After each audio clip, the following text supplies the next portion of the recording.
Et si on peut, doucement, hein, il y a écrit, d'abord, selon la Kabbalah, il y a écrit Kulam Anashim Raché Béné Israël. On a parlé hier, pourquoi c'est pas écrit Raché Alfé Béné Israël? Alors, avant de continuer, écoutez bien, il y a un Arizal qui a dit, je vous l'ai dit déjà dans Sha'ara Gilgulim, ce monsieur Kalev Ben Yefouni, il s'appelait pas Ben Yefouni, il s'appelait Ben Hetzron. Comme ça, c'est écrit dans Divrei Yamim. Le grand devina, il a dit il y avait deux Kalev Ben Yefouni.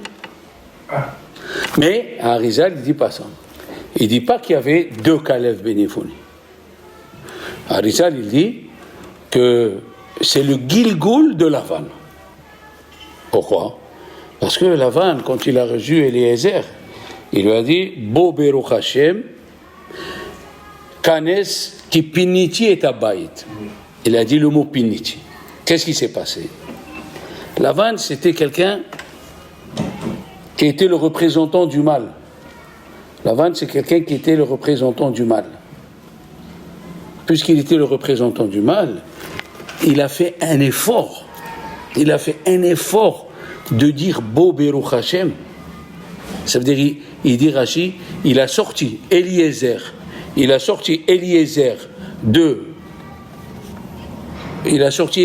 du mot Arour, puisque quand il est venu, Avram lui a dit à Eliezer, va me chercher une fille pour mon fils. Qu'est-ce qu'il lui a dit, Eliezer? Eliezer, il lui a dit, mais j'ai une fille. Ouais. Qu'est-ce qu'il lui a dit? Il lui a dit, En Arour, mais d'Abek Bebaruch. Et Eliezer, il s'est renforcé. Il s'est renforcé. Qu'est-ce qui s'est passé? Il s'est renforcé. Et il est parti pour faire la mission. Quand il a fait la mission, Lavan, il lui a dit Bo Beruch Hashem. Et il dit le Rashi, il a sorti de Harour, il a rendu Baruch. Puisqu'il a fait cet effort, Lavan, Dieu lui a donné le mérite à Lavan de faire son tikkun. Il est revenu dans Kalev Ben Yefouni. Yefouni, ça vient du mot Kipiniti et Abayit. D'accord? Et donc, Kalev, c'est le fils de celui qui a dit Kipiniti et Abayit. D'accord? Voilà. Alors, qu'est-ce qu'on voit d'ici? Que quelqu'un il fait un effort, un petit effort en plus. Quelqu'un qui fait un effort, il est récompensé. Nous voyons dans le Perek Yutet, dans Bereshit, il y a écrit Vaïskor Elokim et Avraham, Vaïshalach et Lot. Mi'are Hakikar. Quelle relation entre Avraham et Lot dans ce passage? Vaïskor Elokim et Avraham, Vaïshalach et Lot Mi'are Hakikar. Il dit Rashi, quand ils étaient en Égypte, dans la frontière, ils étaient dans la frontière, Abraham, les Égyptiens, ils ont dit à Abraham, qui c'est celle-là? Il a dit, c'est ma sœur. Et il dit, Rashi, Lot, il aurait pu dire, c'est pas vrai, pour avoir une récompense. Ouais. Il s'est tué une fois. Puisqu'il s'est tué une fois, il a fait un effort une fois, il a eu le mérite d'être sauvé de ses dons Bahamor. Qu'est-ce que c'est un effort chez Akadosh Baruch Hu? Qu'est-ce que c'est un effort chez Akadosh Baruch Hu? Un effort. L'effort de la personne, tu fais un effort. Tu ne sais pas quelle est la portée de ton effort. Dans Yalkut Shimoni, c'est écrit, comment ils ont eu le mérite, les Bnei Korah, d'être sauvés? Tu te rappelles ou pas, Haléon? Les Korah, oui. Ils se sont levés. Il a dit, le père, il a dit, ne vous levez pas. Et à Moshe, ne vous levez pas. Ils se sont levés. Hireru bitchouva, ce Hirur là, ils se sont levés, juste levés. Voilà. Une fois tu as fait un effort. Une fois tu as fait un effort, tu as la récompense. Voilà. Bnei Korah, 10 mizmorim. Roi HaKodesh, ils ont eu. Parce que tu as fait kavod à ton Rav. C'est extraordinaire. C'est extraordinaire. Lavan, il a dit Bo Beruch Hashem. Et l'autre, il s'est tué. Continuons. Il y a écrit Ish Yehudi Aya Bishushan Abira Ushmo Mordechai Ben Kish Ish Yemini. Le Midrash dit, tu dis Ish Yehudi, ça veut dire qu'il est de la tribu de Yehuda. Juif, on savait qu'il était juif, Mordechai. Alors, tu me dis qu'il est de la tribu de Yehuda ou de la tribu de Binyamin? Ish Yehudi, Ish Yemini. C'est quoi?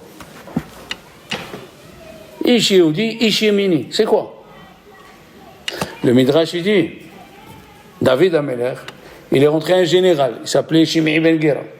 Il l'a maudit, il l'a traité fils de prostituée, plus que ça. Et il a dit à ses généraux, ne le tuez pas, Hachem Amarlo Kilel David. Ouais. Dieu lui a dit, maudit David. Ne le touchez pas. Alors qu'est-ce qui se passe? Il doit être tué, normalement. Hein? Il doit être tué, normalement. Il doit être tué.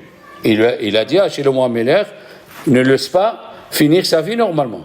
Qu'est-ce qui s'est passé? Le fait qu'il a laissé vivant, ce général, il s'est marié, l'arrière petit-fils, c'est Mordechai Ayouli.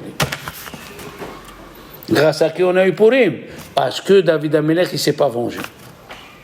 Ish Yehudi. Il est devenu Yehudi. Ish Yehudi. Il est devenu Yehudi. Ah, comment? Une action. Tu fais une action, il ne s'est pas vengé, on a eu Mordechai. Ça veut dire, chaque action que tu fais dans la vie, ne t'en fais pas, elle est suivie et pesée par HaKadosh Baruch Hu. Même dans ton cœur, Bnei Korach, c'est dans leur cœur. Regardons de l'autre côté, Réhouven, il a changé le lit de sa mère, il l'a mis dans la chambre de Yaakov. Qu'est-ce qui s'est passé? Non. Il lui a dit, Yaakov Avinu, tu as été trop pressé, Pahas Kamaim, tu as perdu. Une mauvaise action, une. Il a dit, le grand devine, si quelqu'un il savait que quand il se tait, si quelqu'un sait que quand il a envie de parler à la Shona, ou parler des choses mal et il se tait, le mérite qu'il aura parce qu'il s'est tué, même les anges de service, ils n'ont pas sur la Maba. Lama, tu as réussi à te dominer. Tu as réussi à te dominer. C'est dur. Voilà, hein? C'est très dur. Mais bien sûr, c'est très dur. Bien sûr, c'est très dur. C'est très, très dur. C'est plus facile de faire une mitzvah que de... C'est plus facile, bien sûr. Qu'est-ce qu'il a dit? Le général, il est revenu de guerre.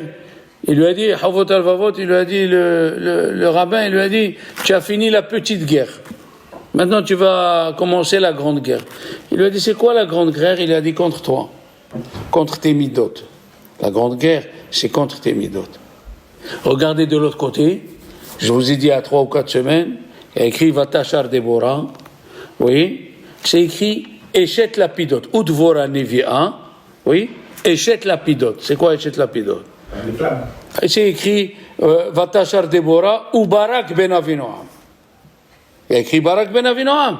Pourquoi tu me dis Vatachar Deborah ou Barak ben Avinoam et après tu écris Eshet Lapidot? Elle avait un mari qui n'était pas intelligent. Qu'est-ce qu'elle a fait? Elle lui a dit, viens, je vais te donner des mèches pour allumer au Mishkan, qui était à Shiloh. Le fait qu'il a fait ça, c'est juste amener des mèches. Il a amené des mèches, et bien Dieu lui a donné l'intelligence, il est devenu chef d'état-major. Chef d'état-major. Barak ben Avinoam. Pourquoi? Parce qu'il a fait une petite action. Il a amené des mèches. Regarde Déborah. C'est qui Déborah? Je vous ai dit il y a quelque temps. Il y a écrit Vayavo, Vaikah Itro, et Tzipora. Il a pris Tzipora, la femme de Moshe Rabbeinu, et il l'a amené. Ça veut dire que Tzipora n'a pas assisté au moment de la traversée de la mer Rouge. Alors elle n'a pas chanté. Elle a eu de la peine. Pourquoi elle n'a pas chanté? Qu'est-ce qu'il a fait Dieu? Il a ramené Begilgoul. Et c'est elle, Déborah, qui s'est mise à chanter. Déborah, c'est Tzipora. Déborah, c'est Tzipora. Il a fait le tikkun. Chaque action que tu fais, le Mekoshesh aussi, qu'est-ce qu'il a fait le Mekoshesh? Il a fait Hilul Shabbat Bemezid pour sauver. Et qu'est-ce qui s'est passé? On a vu dans la Gemara que Ma'aseh behasid ehad, il est passé devant son champ, il a vu que la brèche était ouverte, et il a poussé un caprier, tzlaf ehad, et il a dit à Rizal, tzelof had. Tzlaf ehad, c'est tzelof had. Et comme il est mort pour le tzitzit, on a vu la relation qu'il y avait entre Shabbat et tzitzit.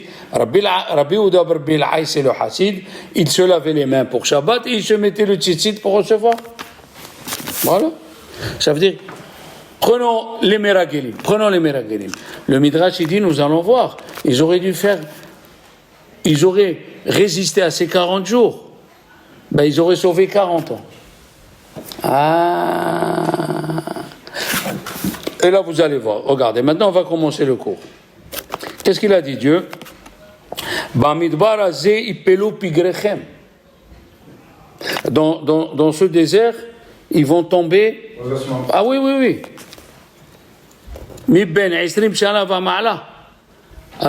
Tous les Tisha B'Av, puisqu'ils sont venus Tisha B'Av et ils ont pleuré. Regardez les Juifs aussi. Qu'est-ce qu'ils ont pleuré? Ils ont pleuré pour rien du tout. Il leur a dit, Dieu, puisque vous avez pleuré pour rien du tout, Yom Lashana. Oui ou non? Tapechem la basiyé. Eh oui. Bimispar ayamim asher tartem, arba'im yom Lashana. Oui ou non? Yom Lashana. Tis'u et avonotechem. Et le Kli Yakar, il a dit, pourquoi Yom Lashana? Mais c'est écrit chez Kol Middotav, chez la Kadosh Baruch Hu, Midda Keneged Midda. Alors, 40 jours.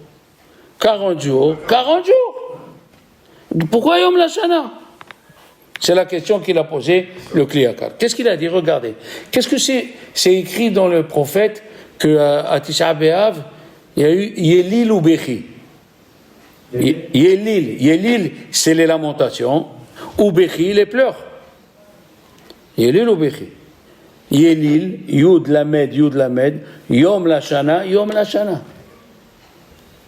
Yelil ou Bechi. Alors écoutez bien. La Gemara, elle a dit dans Hagiga, pourquoi Yom Lashana? À 40 jours. 40 jours de retard. La Gemara, elle a dit dans Hagiga, les enfants, au sujet de Barberav de Hadioma. Il y avait un Talmid Chacham qui venait un jour au Beth Midrash. Mais la Gemara, elle raconte, c'est Rav Idi. Rav Idi, il faisait 3 mois de marche pour venir chez Rabbi Yochanan. Il étudiait un jour, il retournait 3 mois. Qu'est-ce qui s'est passé? Les gens du Beth Midrash se sont mis à rigoler de lui. Regardez, je vais vous lire. Il a dit, c'est Hok le Re'ou Ehye. Il a dit, il se moque de moi. Ça veut dire qu'il s'est vexé. S'il se vexe, il y a une punition. Il a dit, Rabbi Yochanan, ne punis pas les rabbins. Ne les punis pas. Comme on a vu hier, si vous vous rappelez, Gam Anosh la Tzadik Lotov. Si un Tzadik qui se fait punir, ça veut dire si par rapport à un autre, si un autre il se fait punir à cause du Tzadik, c'est pas bien. Regardez. Oh là. Pourquoi Yom Lashana et pas 40 jours? Ils ont fait 40 jours d'exploration. Dieu il aurait retardé 40 jours et c'est bon. Écoutez bien. Rabbi Yochanan, il est venu au Beth Midrash, il a dit, Ve'oti yom idreshun. Il faut venir chercher la Torah tous les jours. Veda'at derachai et hapezun. Il faut qu'il cherche, Veda'at derachai. Il doit comprendre mes actions. Vechi bayom dorshimoto ou balayla en dorshimoto. C'est quoi ce verset? Yom idrishon. Le jour on doit étudier la Torah et la nuit, non. Et là, l'omar lecha. Kol ha'osek b'Torah filu yom echad b'shana. Celui qui étudie la Torah même un jour, ma'al e'ala v'katuv ki ilu asak kol ha'shana kula. Yom Shana. Vechen b'midat ha'pur'anut. Ainsi dans la punition. Qu'est-ce qu'il a dit Dieu? B'mispar hayamim asher tartem et ha'aretz. Avec le jour où vous êtes partis, vérifiez. Vechi arba'im shana hat'u. הלו 40 יום חטאו. אלא לומר לך, כל העובר עבירה אפילו מיום אחד בשנה, מעלה הכתוב כאילו עבר כל השנה כולה. On comprend déjà, on comprend de Rabbi Yochanan que des fois, celui qui étudie la Torah un jour, c'est comme s'il étudie toute l'année. Et celui qui fait la Avera un jour, c'est comme s'il a fait la Avera toute l'année. Alors, maintenant, Rabbi Yochanan, il faut qu'on le comprenne. D'où il a fait la dracha, ok. Mais il faut qu'on comprenne comment ça sort, ça. D'accord? Il a voulu dire pour Rabbi, comment il s'appelle? Rabbi Idi. Rabbi Idi, qu'est-ce qu'il a eu, le pauvre? 3 mois il allait, il étudiait un jour et 3 mois il retournait. C'est comme s'il a étudié 6 mois. C'est ça ce qu'il a voulu dire Rabbi Yochanan. D'accord? La vérité, ça dépend de la qualité de ce que tu vas étudier ce jour-là. D'accord? Celui qui étudie comme Rav Idi, oui, même qu'il a fait 3 mois de marche, allez, et 3 mois, hein? Et 3 mois de trucs. Hakadosh Baruch Hu kilu asa kol hashana. Oui. Et la Avera, ça veut dire que des fois, il est venu Rabbi Rabbi Idi chez Rabbi Yochanan un jour, et il lui est allé tous les sefekot qu'il avait, tous les doutes qu'il a eu. Maintenant, quand il lui a traduit et il lui a répondu à tous les sefekot, ça a une ashpa'a sur toute l'année. Il va plus poser ses questions. Il va avancer dans la Torah toute l'année. La même chose dans la Avera. Il y a des fois une Avera, elle influence sur toute l'année. La même chose. Yom la Shana. Et le Zohar, il dit, dans la paracha, oui, dans la paracha chez nous, de chez l'Ahlecha, les Meragilim, ils ont dit, regardez ce qu'ils ont dit. Ils ont dit, si on rentre en Israël, Moshe Rabbeinu, il va changer les chefs. On ne sera plus chef. Nous, dans le désert, on a eu le mérite d'être les chefs. Hein? Imne Moshe Nesiim Acherim. D'où ils savent ça? Ah, Share, Anu Zachinu Bamidbar, Aval Ba'aretz. Mais si on rentre en Eretz Israël, puisqu'ils ont entendu que Moshe ne va pas rentrer en Eretz Israël, ils ont écouté la névoie de Eldad ou Medad, ils ont dit non, tant qu'on est dans le désert, tant qu'on est dans le désert avec Moshe, on est les chefs. Mais si on rentre en Israël et Moshe il meurt et on rentre en Israël, Yehoshua il va changer. Alors, c'est pour ça que Moshe Rabbeinu, il a prié pour Yehoshua. Il a prié pour Yehoshua. Vaikra Moshe le Hoshea binun Yehoshua. Il lui a dit, Hitpallel alav, yak Yosheacha me'atzat meragilim. Que Dieu il te sauve de la mauvaise pensée des meragilim. Il a dit Rabbi Yochanan maintenant. Eux, quand Moshe Rabbeinu les a envoyés, qu'est-ce qu'on comprend de Rabbi Yochanan? Il les a envoyés 40 jours. En vérité, il les a envoyés pour 40 ans. Ah! Puisque tu dis Yom Lashana. Ah, il les a envoyés pour 40 ans. Mais, comme ils n'ont pas résisté, Vayelechu Vayavo'u, Le'akish Halichatan Lebi'atam, pour nous dire, comme Bi'atam, comme quand ils sont venus, Be'etzara'a, Afalichatan Be'etzara'a, hein? Yom Lashana, Yom Lashana. Alors là, dans la paracha, c'est écrit, le Sfat Emet, il dit, Vechi middato shel HaKadosh Baruch Hu, leosif onesh al onesh. C'est un type, il a fondé un jour. Est-ce que c'est l'habitude de HaKadosh Baruch Hu d'ajouter encore? Non. Middato va meruba. La middato va elle est meruba. Alors il a dit, seulement, le fait que quand il les a envoyés un jour, c'était pour 1 an, donc 40 jours, c'était 40 ans. Aïe, aïe, aïe, aïe. Et donc ils sont coupables. Les Meragelim, le Ramban il dit 2 mots qui expliquent tout. Le Ramban il leur a dit, Moshe Rabbeinu, comment on peut conquérir Israël? Par quelle route il faut aller? Eux, ils sont venus, ils ont dit, on ne peut pas rentrer en Israël. Comment on ne peut pas rentrer? Ce n'est pas la question que je t'ai demandé. Je t'ai dit par quel tunnel, par quelle route il faut passer pour essayer de combattre et de gagner les villes qui sont là-bas. Mais je ne t'ai pas dit, est-ce qu'on peut rentrer en Israël ou on ne peut pas rentrer? Eux, ils sont venus, ils ont changé le message de Dieu. Ils ont dit, on ne peut pas, Ifshar, Anakim Raïnou Sham, on a vu des Anakim, on a vu. Ah, c'est pas ça ce que je t'ai demandé. Ils ont changé le message. Et ils n'ont pas résisté. Mamash ki ilou, kilkeilu, arba'im shana. Il les a envoyés pour 40 jours, alors que c'était 40 ans. S'il n'y avait pas ces 40, s'ils auraient résisté, on n'aurait pas eu les 40 ans. D'accord? Maintenant, écoutez bien. Parce que le Midrash, il dit, on dit, les enfants, Velo nacham elokim derech kikarovu.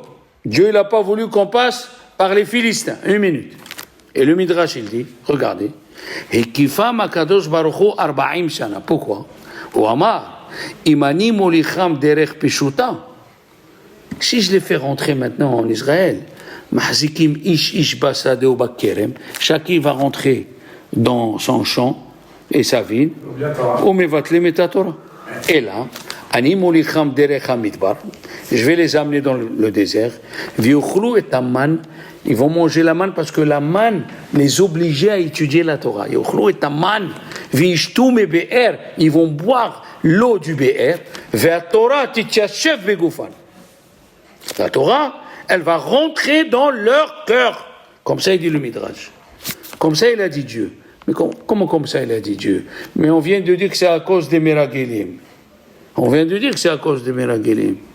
Les Meragelim, ils ont échoué dans leur mission. Alors pourquoi tu me dis que Dieu, il a dit, non, je ne vais pas les faire rentrer de suite. Je vais les garder un peu dans le désert. Ah, comme ça c'est écrit encore. Voilà. Mahzikim Besadeu, comme ça il dit dans Yalakut Shimaoni. Oui. Fallait qu'il reste 40 ans dans le désert. Il fallait qu'il mange la manne et boire l'eau, obligatoire. Comme ça c'est écrit. Le Shaf Shmatita, il a dit, écoutez bien, il a dit à Kadosh Baruch Hu, il nous a obligés avec la montagne. Pourquoi il nous a obligés avec la montagne? Pour recevoir la Torah. Pourquoi tu nous as mis? Dieu, on va dire, c'est un homme. On va dire. Et le clan d'Israël, c'est une femme, une kala. Et l'étape de la loi, c'est les kiddushim. C'est pour ça qu'on lit la ketouba. Dieu, il a écrit dans la Torah, si un homme, il viole une femme, est-ce qu'après, il peut la divorcer? Un monsieur, il viole une jeune fille, il est obligé de se marier avec elle. S'il séduit une femme, s'il la séduit, il peut se marier avec elle, mais si elle ne veut pas, il n'oblige pas. Mais si il viole une femme, un homme, on l'oblige à se marier, même s'il va donner le guet en cachette, ça ne marche pas. Dieu, il a fait exprès de nous mettre la montagne sur la tête pour nous obliger. C'est comme si un homme, il a violé une femme, il ne peut plus nous divorcer. Magnifique.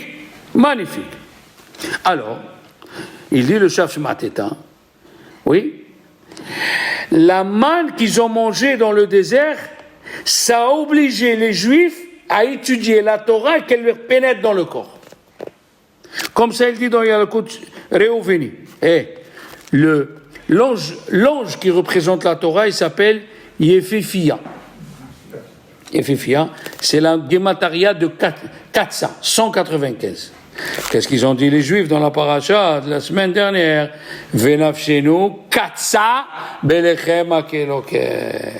Ils ont dit, on ne veut pas que la Torah, elle nous rende obligatoire. On ne veut pas. D'accord? Comme ça, il a dit. Mamash, Moshe Rabbeinu, il est monté dans le mont Sinaï, il a mangé aussi la manne, et il leur a dit, pourquoi il y a eu une discussion avec Moshe Rabbeinu en haut? on raconte. Parce que quand les Juifs, il est descendu Moshe Rabbeinu, les Juifs, ils ont dit à Moshe, alors il a dit, je vous raconte pas les histoires qu'il y avait dans le ciel, les anges, ils voulaient pas, il y a eu les tonnerres, les éclairs, les combats, ils voulaient pas me laisser descendre avec la Torah. Pour qu'ils sachent, c'est comme si tu dis à quelqu'un, tu lui dis, je voudrais cette pierre précieuse. Mais elle est en Russie. Après, quand il revient après 6 mois, tu lui dis alors, je te raconte pas, il y a les douanes, il fallait passer par des montagnes, il fallait passer par des tunnels. Alors là, tu apprécies la chose que tu as. Tu as compris? Il dit le Zohar, dans la paracha de Vayetze, les Juifs, ils ne savaient pas, ils ne comprenaient pas la Torah jusqu'à qu'ils ont mangé la manne et ils ont bu l'eau du puits de Myriam. Haliwa, je vais te rappeler une histoire. C'est écrit dans Sefer Alikutim que Rabbi Haïm Vital, il a dit que son Rav Harizal, il a amené devant le lac de Tibériade. Il lui a dit, voilà, ici il y a l'eau de Myriam. Il a dit, il n'aurait pas pu comprendre la chokhma de la Kabbalah s'il n'aurait pas bu. Impossible. Et il a dit qu'il a trouvé aussi l'eau lustrale, Efer Para. Pour que la Torah elle rentre, il fallait qu'il mange la manne et qu'il boive l'eau du BR de Myriam. D'accord? Alors maintenant, qu'est-ce qui s'est passé? Pourquoi on l'a appelé manne? Il y a un rave, oui? Hein? Qu'est-ce que tu dis? Mano. Non, mano. Chaque jour, quand quelqu'un monte 2 degrés, on dit, mais qui c'est celui-là? Mano. Chaque jour qu'il mangeait la manne, qu'il buvait l'eau du BR, la Torah, elle rentrait plus. Mamash. Alors il a dit, c'est pour ça que Dieu, il a dit, si je les amène en Israël, ils ne vont pas étudier la Torah. Or, pour que ça soit un peuple, il faut que ça soit un peuple qui soit attaché à la Torah. D'accord? Alors maintenant, Akadosh Baruch Hu, il dit le Yefet Toar, quand tu te mets dans une situation où tu obliges Dieu à faire ce qu'il veut faire. S'il n'y avait pas la haine entre Yosef et les frères, on ne serait pas descendu en Égypte. D'après le Zohar, on est descendu en Égypte parce que les frères, ils ont haï Yosef. D'après le Zohar, ce n'est pas à cause de Ben Abetarim. Ben Abetarim, on aurait pu l'accomplir rien qu'avec l'angoisse qu'on a dans la tête, qu'on va être un jour esclave, ça suffit. Pourquoi on est descendu? Parce que Yosef et les frères de Yosef, ils l'ont vendu. Et d'ailleurs, c'est écrit, je vous l'ai dit hier, Vayelechu vayavohu, c'est écrit Vayashuvu, ils sont revenus. Après c'est écrit Vayelechu vayavohu. Pourquoi tu me dis Vayelechu vayavohu? D'ici on apprend que les Shevatim, la Neshama des Shevatim, elle est partie avec eux. Et comme ils ont fauté, Vayelechu, les Shevatim, ils ont quitté leur corps, sauf 2. Yehoshua et Caleb. Exactement. Et elle a dit, la Gemara, ça s'appelle Nora Alila. Ça s'appelle que Hakadosh Baruch Hu, Hakadosh Baruch Hu, il a fait de sorte qu'on ne dit pas pourquoi il nous a laissé 40 ans dans le désert, alors qu'on aurait pu rentrer en Eretz Israël. Dieu, il voulait qu'on étudie la Torah. Seulement, comment il va faire? Il va nous obliger à étudier la Torah. Non, on était à la frontière. Qu'est-ce qu'il a fait? Il a envoyé les Meragelim. Les Meragelim, ils ont échoué dans leur mission. Qu'est-ce qu'il dit? Rabbi Haïm Ben Attar, vous savez ce qu'il dit Rabbi Haïm Ben Attar? Comme les Juifs, ils avaient une mauvaise pensée, ils l'ont fait rentrer dans la tête des Meragelim. Tu t'imagines ça? Il a dit qu'ils étaient anashim, ils étaient tzadikim. Kulam anashim, tzadikim. Mais comme ils avaient une mauvaise pensée, alors ils ont fait rentrer ça dans la tête des Meragelim. Mamash. Tu t'imagines qu'est-ce que c'est la force de la pensée? La force de la pensée, un jour on parlera. Mais qu'est-ce qu'on vient de dire? Yom Lashana, Hashuv Shana. Oui ou non? Quand est-ce où on a vu Yom Lashana, Hashuv Shana? Yom Kippourim. Le jour de Kippour, il est mochel tous les péchés de toute l'année. Yom la Shana, Chashuv Shana. D'ici, on voit que quelqu'un lui donne un cadeau. Des fois, on donne un cadeau à quelqu'un. Viens étudier, viens te rattraper, tu vas pardonner tous tes péchés. Yom la Shana, un jour dans l'année, tu peux rattraper tout ce que tu as fait pendant l'année. Ma'atarotse. Yom la Shana, Chashuv Shana. La même chose avec Adam Arishon. Dieu lui a dit ne mange pas de. Il a mangé, il s'est raté, il a amené la mort à tout le monde. Mais pour une petite action, comment? Quand Dieu lui a dit comment elle s'appelle ta femme, c'est elle qui a mangé en premier et après elle a donné à Adam Arishon. Comment elle aurait dû appeler sa femme? Pomme funèbre. Ben oui, elle a amené la mort, la femme. Qu'est-ce qu'il a fait Adam Arishon? Il s'est surpassé. Comment? Il a appelé sa femme Hava, la mère des vivants. Quelle mère des vivants? La mère des morts. Qu'est-ce qu'il a fait? Dieu, il lui a dit, puisque tu es surpassé, il lui a fait une tunique en cuir. Et dans cette tunique, il y avait la photo de tous les animaux. Et c'est cette tunique qu'il avait Nimrod et qu'il avait Esav. Ils se l'ont hérité. Elle était dans la Teva. Noah, il mettait cette tunique, tous les animaux, ils tremblaient. Pour ça, quand on donne la chance à quelqu'un, on te donne la chance à quelqu'un de sauver ta personne, malgré que c'est malgré toi. Ils devaient manger malgré eux la manne. Ils devaient boire malgré eux pour que la Torah, elle rentre en eux. Ne te sauve pas, profite. Profite parce que c'est ça ton tikkun. C'est difficile. Est-ce que tu as vu quelqu'un qui aime qu'on lui fait des piqûres? Non, c'est un tikkun. Nous de réfléchir, Be'ezrat Hashem, de cette paracha, d'apprendre que faire une petite action, faire quelque chose qui te dépasse, tu as une récompense. Oui, David, il ne s'est pas vengé. Adam Arishon ne s'est pas vengé.